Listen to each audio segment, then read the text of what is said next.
গ্রামের নাম আলীনগর। শুনলেই মনে হয় আলীনগর, কিন্তু এটা কারো ব্যক্তিগত নগর না, এটা 4,000 মানুষের স্বপ্নের শহর। যদিও শহরের মতো রাস্তা নেই, কাদার উপর দিয়ে হেঁটে গেলে জুতা বলে আমার বাঁচাও, এই কষ্ট নিয়ে হাসি মুখে বেঁচে থেকে মানুষ। আজ আমরা চললাম দিরাই উপজেলার ভাটিপাড়া ইউনিয়নের এক ছোট্ট কিন্তু প্রাণবন্ত গ্রাম আলীনগর। আলীনগর গ্রামটা ছোট না, মানুষের মনে বিবেকে বিশাল বিস্তার। এই গ্রামে প্রায় 4,000 মানুষের বসবাস, আর ভোটার আছেন 2,000। মানুষের কাজ কৃষি, মাছ ধরা, গবাদি পশুপালন, আর ভুলেও চাকরি বলবেন না।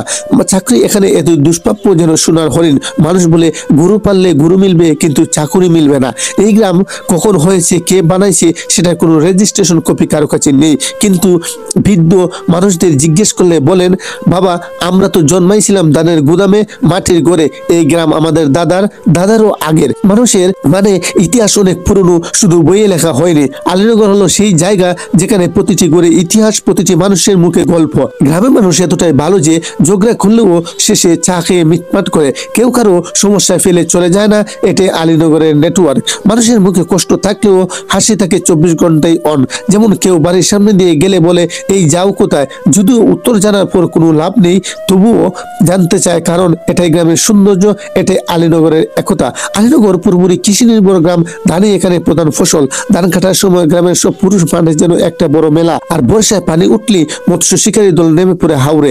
এমনকি সকালে মাছ ধরবে কিনা সেটাও বলে দেহে সিগন্যালও পায়। হাওরের মানুষদের এমনই অনুভূতি, সেই মাছ বিক্রি করে খেয়ে তাদের জীবন চলে। বেঁচে থাকার জন্য তাদের কাছে মাছ হলো ঔষধ, খাবারও। গরু ছাগল ছাড়া আলীনগর গ্রামের পরিচয় অসম্পূর্ণ। যে বাড়িতে গরু নেই সেখানে মানুষ বলে ওই বাড়ি এখনো বেচল। গবাদি পশুই মানুষের সঞ্চয়। ব্যাংক অ্যাকাউন্ট না থাকলেও কি হবে, গরুর অ্যাকাউন্ট কিন্তু আছে। বিপদে আপদে গরু বিক্রি করে তাদের সেভিংস। খুব দারুণ একটা লোকাল ইকোনমি। এরা হলেন বাংলার আসল অর্থনীতিবিদ। আলীনগর সরকারি প্রাথমিক বিদ্যালয়, এটাই গ্রামের শিক্ষার আলো। শিশুরা এখানে আসে কত কষ্ট করে জানেন? বৃষ্টি হলে কাদায় পিছলে পড়ে, রোদ হলে ধুলো খেয়ে আসে, কিন্তু স্কুলে এসে হাসে, কারণ তাদের স্বপ্ন অনেক বড়। শিক্ষকদের সাথে কথা বললে তারা বলেন, কাজ কঠিন, পথ কঠিন, কিন্তু বাচ্চাদের স্বপ্ন আরো কঠিন। তাই আমরা থামি না, এটাই আলীনগরের ভবিষ্যৎ। গ্রামের সবচেয়ে শান্ত জায়গা আলীনগর জামে মসজিদ। এখানে শুধু নামাজই হয় না, এখানে হয় একটি গ্রামের মিটিং, নতুন সমস্যার সমাধান, বাচ্চাদের কোরআন শিক্ষা, বড়দের নৈতিক শিক্ষা। এই মসজিদের ইমাম সাহেবেরই গ্রামের প্রকৃত লাইফ কোচ।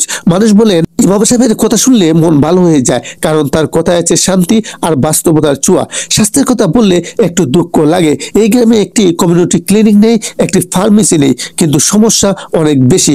কখনো ডাক্তার পাওয়া যায় না, কখনো ওষুধ পাওয়া যায় না, কখনো কোনো দরজা খুলে না, সবাই বন্ধ করে বসে আছে। আর আশ্চর্যের বিষয়, পুরো গ্রামে একটি ফার্মেসি বলতেও নেই।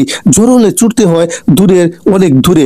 বাচ্চা অসুস্থ হলে ধীরে পর্যন্ত কষ্ট করে যেতে হয়। অনেক সময় রোগী নিয়ে কাদায় রাস্তায় হেঁটে যেতে হয়, আর মানুষের চোখে পানি চলে আসে সব সময়। স্বাস্থ্যসেবার অভাব, এটা আলীনগরের সবচেয়ে বড় কষ্ট। আলীনগরের রাস্তা দেখলে মনে হয় এটা রাস্তা না, মাটির উপর একটা পরীক্ষার প্রশ্ন। এটা দিয়ে হাঁটা সম্ভব? বর্ষায় রাস্তা ডুবে যায়, শুকনো সূর্য উঠলে কাদায় পা আটকে যায়। মানুষ বলে গাড়ি চলা দূরের কথা, ঘুরুও ভাবে আমি এ রাস্তায় যাব না। স্কুলের বাচ্চারা কাদায় হেঁটে যায়, বয়স্করা পড়ে যায়, গর্ভবতী নারীদের নিয়ে যাওয়া সবচেয়ে বড় যুদ্ধ। রাস্তা যদি ঠিক হতো, এই গ্রামে ভাগ্য বদলে যেত। যুবকরা এখানে সবচেয়ে বেশি বড় অসহায়। গ্রামে একটা ভালো মাঠ নেই, মাঠ না থাকলে খেলাধুলা নেই, খেলাধুলা না থাকলে মনোযোগ ঠিক থাকে না। অনেকেই কাজের জন্য শহরে চলে যায়, কারণ এখানে কাজ নেই। গ্রামের মা বাবারা বলেন, আমরা ছেলে মেয়েদের নিজের কাছে রাখতে চাই, কিন্তু উপায় কি? আলীনগরের সমস্যা যতটা রাস্তা, ঠিক ততটাই কর্মসংস্থানের। তবে সৌন্দর্যের কথা যদি বলি, আলীনগরে যেন ছোট্ট এক স্বর্গ। ধান ক্ষেতের উপর বাতাস দুলে যায়, দূরে শিশুদের হাসির শব্দ আসে, আর বিকালের সূর্য ডুবে গেলে চারপাশ রং বদলায়। যদি রাস্তা একটু ভালো হতো, যদি সুযোগ সুবিধা বাড়তো, এই গ্রামের পর্যটকও আসতো। ভাটিপাড়ার এই গ্রামটি একটা হিডেন জ্যাম, কিন্তু জ্যামটা মানুষ দেখে না, কারণ রাস্তা নেই। আলীনগর গ্রামের মানুষ কষ্টে আছে, কিন্তু তারা হতাশ না। তারা বলে, একদিন রাস্তা হবে, একদিন ক্লিনিক ঠিক মতো হবে, একদিন আমাদের বাচ্চারা শহরের মতো সুযোগ সুবিধা পাবে। তাদের এই আশা বাংলাদেশের হাজারো গ্রামের আশার গল্প। আমরা যদি এই গল্পটা ছড়িয়ে দিই, হয়তো একদিন সত্যি কিছু বদলাবে। তাই আপনাদের কাছে অনুরোধ, ভিডিওটা শেয়ার করুন, আলীনগরের মানুষের কথা পৌঁছে দিন যাদের শোনার দরকার। আমি ছিলাম আপনাদের সাথে আলীনগর গ্রামের গল্প নিয়ে।